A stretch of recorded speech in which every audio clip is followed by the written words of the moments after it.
ಹತ್ತಗೆ 10 ಗಂಟೆಗೆ ನಾವು ಕಾಯ್ತಾ ಇದ್ದೀವಿ. 11 ಗಂಟೆಗೆ ಶುರು ಮಾಡ್ತಿದ್ದೀವಿ. ಸೌಜನ್ಯಕ್ಕೆ ಯಾರು ನೀವು ಆ ವಿಷಯ ಮಾತಾಡೋಣ. ತಡ ಇದೆಯಾ ಒಂದು ನಾವೆಲ್ಲ ಕೆಲಸಕ್ಕೆ ಮಾಡಿದ್ದಲ್ಲ ಅದೇನೋ ಮಾತ್ರ ಬೇರೆ ಡಿವಿಯೇಟಿಂಗ್ ಅವ್ರಿಗೆ ಕಾಯ್ತಾ ಮಾಡ್ತೀವಿ.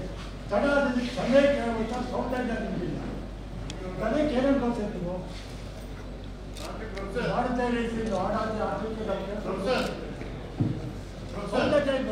ವರ್ಷಗಟ್ಟೆ ಯಾಕೆ ತಡ ಪ್ಲೀಸ್ ನಮಗೆ ಮಾಡೋ ಕೆಲಸ ಇರೋದು ನಿಮ್ಮಷ್ಟೇ ನಮ್ಮದು ಜವಾಬ್ದಾರಿ ಕೆಲಸ ಇದೆ. Taken for granted. ಆಯಿತು ಪ್ರೊಫೆಸರ್, ನಾನು ಮೊದಲನೇದಾಗಿ 50 ವರ್ಷಗಳ ನಂತರ ಮೈಸೂರು ಹೇಗಿರಬೇಕು ಅನ್ನೋದಕ್ಕೆ ಒಂದು ಪ್ರಯತ್ನ ಮಾಡಬೇಕು ಅಂತ ಹೇಳಿ ಮುಖ್ಯಮಂತ್ರಿಗಳು ನಮಗೆ ಸೂಚನೆ ಕೊಟ್ಟು ಎಲ್ಲ ಇಂಟೆಲೆಕ್ಚುಯಲ್ಸ್ ಥಿಂಕರ್ಸ್ ಆ್ಯಂಡ್ ಬಿಸಿನೆಸ್ನ ಕರೆದು ಅವರ ಅಭಿಪ್ರಾಯನ ಸಂಗ್ರಹ ಮಾಡಿ ಆಡಳಿತಾತ್ಮಕವಾಗಿ ಅವರ ಸಲಹೆಗಳನ್ನು ಗಮನದಲ್ಲಿಟ್ಕೊಂಡು ಮೈಸೂರಿನ ಸುಂದರವಾಗಿ ನಿರ್ಮಾಣ ಮಾಡಲಿಕ್ಕೆ ಅಭಿವೃದ್ಧಿ ಮಾಡೋದಕ್ಕೆ ಏನೆಲ್ಲ ಮಾಡ್ಬೋದು ಮುಂದೆ ಅಂತೇಳಿ ನನಗೆ ಸೂಚನೆ ಕೊಟ್ಟ ಹಿನ್ನೆಲೆಯಲ್ಲಿ ನಮ್ಮ ಸಹೋದ್ಯೋಗಿ ಶಾಸಕರ ಜೊತೆಗೆ ಚರ್ಚೆ ಮಾಡಿ ನಮ್ಮ ತನ್ವೀರು, ವೆಂಕಟೇಶ್ ಅವರು, GT ದೇವೇಗೌಡರು, ನಮ್ಮ ಹರೀಶ್ ಅವರ ಜೊತೆಗೆಲ್ಲ ಚರ್ಚೆ ಮಾಡಿ ಜಿಲ್ಲಾಡಳಿತಕ್ಕೆ ನಾನು ಸೂಚನೆ ಕೊಟ್ಟಿದ್ದೆ. ಈ ಥರದ ಒಂದು ಪ್ರಯತ್ನ ನಡೀಬೇಕು ಅಂತೇಳಿ. ಈಗಾಗಲೇ ಸಿದ್ದರಾಮಯ್ಯನವರು ಮುಖ್ಯಮಂತ್ರಿ ಮತ್ತು ಶಾಸಕರಾದಂಥ ಕಾರಣದಿಂದ ಅದಕ್ಕಿಂತ ಹಿಂದೆನೂ ಅಭಿವೃದ್ಧಿಗಳಾಗಿದ್ದಾವೆ. ಆದರೆ ಹೆಚ್ಚಿನ ಪ್ರಮಾಣದಲ್ಲಿ ಮೈಸೂರಿನ ಅಭಿವೃದ್ಧಿಗೆ ಆದ್ಯತೆಯನ್ನು ಕೊಟ್ಟು ಮಾಡ್ತಾ ಬಂದಿದ್ದೀವಿ.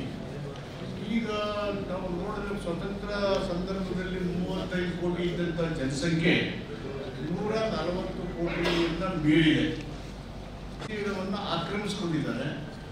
ಆ 105 ಕೋಟಿ ಜನ ಭೌಗೋಳಿಕ ಜನರಿಗೆ ನಾಗರಿಕ ಸವಲತ್ತುಗಳನ್ನು ಕೊಡ್ತಕ್ಕಂಥದ್ದು ಅತ್ಯಂತ ಕಷ್ಟದ ಪರಿಸ್ಥಿತಿ ಆಗಿರೋದ್ರಿಂದ ಮುಂದೆ ನಾವು ಯೋಜನಾಬದ್ಧವಾದಂಥ ಪ್ರದೇಶಗಳನ್ನು ನಿರ್ಮಾಣ ಮಾಡದೆ ಹೋದರೆ ಅಲ್ಲಿಯ ಜನರಿಗೆ ನಾಗರಿಕ ಸವಲತ್ತುಗಳನ್ನು ಕೊಡೋದ್ರ ಜೊತೆಗೆ ವಾಯು ಮಾಲಿನ್ಯದ ಸಂರಕ್ಷಣೆಯನ್ನು ಮಾಡದೆ ಹೋದರೆ ನಮ್ಮ ಜನರಿಗೆ ತುಂಬ ಕಷ್ಟ ಆಗುತ್ತೆ.